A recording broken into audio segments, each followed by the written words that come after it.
അങ്ങനെ രാവിലെ തന്നെ എണീറ്റ് അന്താരാഷ്ട്ര പണിയായ അടുക്കളപ്പണി അങ്ങ് ഏറ്റെടുത്തിട്ടുണ്ട് കേട്ടോ. രാവിലെ തട്ടിക്കൂട്ട് സാമ്പാർ വെക്കാനാണ് ഇതെല്ലാം സെറ്റാക്കി വെച്ചിരിക്കുന്നത്. പിന്നെ ഈ മണം കണ്ടിട്ട് ഞാൻ മയങ്ങി പോകുന്നതിന് മുമ്പ് പറഞ്ഞേക്കാം, ഇത് ഉണക്കമീനാണ്. പിന്നെ എല്ലാം ചടപ്പടയുന്നതാണ് കേട്ടോ. പിന്നെ സാമ്പാർ കഷ്ണങ്ങളെല്ലാം ഞാൻ അരിഞ്ഞെടുത്തിട്ട് അതിനകത്ത് തുവര എടുത്തിട്ടിട്ടുണ്ട്. പിന്നെ കുറച്ച് മഞ്ഞപ്പൊടി, മുളക് പൊടി, ഉപ്പ്, വേണ്ട സാധനങ്ങളെല്ലാം അങ്ങ് ഇടുക. എന്നിട്ട് അടച്ച് വെക്കുക. എന്നിട്ട് കുക്കർ വിസിൽ അടുപ്പിക്കുക. സാമ്പാർ അവിടെ നിന്ന് വേവുന്ന സമയത്ത് നമുക്ക് കാപ്പിക്കുള്ളതാക്കണമല്ലോ. അപ്പൊ ഞാൻ അരിപ്പുട്ടിൽ നിന്ന് കുറച്ച് ഗോതമ്പ് പുട്ടിലോട്ട് മാറ്റിയിട്ടുണ്ട്. അപ്പം ഗോതമ്പ് പുട്ട് ഒരുപാട് തേങ്ങയൊക്കെ ഇട്ടിടുകയാണെങ്കിൽ നമ്മുടെ ഹെൽത്തിന് അത്ര നല്ലതല്ലാത്തതുകൊണ്ട് തേങ്ങ കുറച്ചതല്ല ഗൈസ്, തേങ്ങ വാങ്ങിക്കാൻ വിട്ടുപോയിട്ടുണ്ട്. അതുകൊണ്ടാണ് തേങ്ങ കുറച്ചത്. അപ്പോഴേക്കും ഉണക്കമീനൊക്കെ ഞാൻ വെട്ടി ശരിയാക്കിയിട്ടുണ്ടായിരുന്നു കേട്ടോ. ആ സമയത്തേക്ക് നമ്മുടെ ചായയും ആയിട്ടുണ്ടായിരുന്നു, അതുപോലെ ആദ്യത്തെ പുട്ടും ആക്കിയിട്ടുണ്ടായിരുന്നു കേട്ടോ. അവരൊക്കെ പുട്ടൊക്കെ കഴിക്കാൻ വേണ്ടി ഇരുന്നു. ഞാൻ നൈസായിട്ടൊരു ചായ കുടിച്ചിട്ട് നമ്മൾ ഉണക്കമീൻ്റെ പരിപാടിയിലോട്ട് കടന്നിട്ടുണ്ട് കേട്ടോ.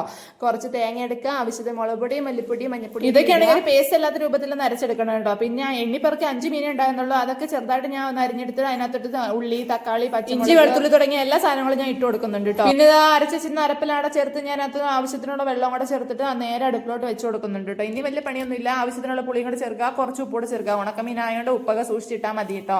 അപ്പൊ ഞാൻ കുറച്ച് ഉപ്പൂടെ ചേർത്തിട്ട് നമുക്കൊന്ന് തിളപ്പിച്ചെടുക്കാം കേട്ടോ. നല്ല സൂപ്പർ കറിയാണ് കേട്ടോ. ഇതിന്റെ കൂടുതൽ സാമ്പാറൂടാണെങ്കിൽ സെറ്റ് ആവും. അതുകൊണ്ടാണ് ഞാൻ ഇന്ന് രാവിലെ സാമ്പാറാനാക്കാന്ന് വിചാരിച്ചത്. ഉണക്കമീൻ കറിയും സാമ്പാർ ആർക്കെങ്കിലും ഇഷ്ടമുള്ളവർ പറയാം. അപ്പൊ ലാസ്റ്റ് നമ്മുടെ ഉണക്കമീനൊക്കെ വെന്ത് കഴിയുമ്പോൾ കുറച്ച് വെളിച്ചെണ്ണ കൂടെ ഒഴിച്ചു കൊടുക്കുക. അത്ര ഉള്ളൂ കേട്ടോ ഇന്നത്തെ പണി. ഇതാ സാമ്പാറിന് ഞാൻ കടുവറുത്ത് ഓക്കെ സെറ്റ് ആക്കിയിട്ടുണ്ട്.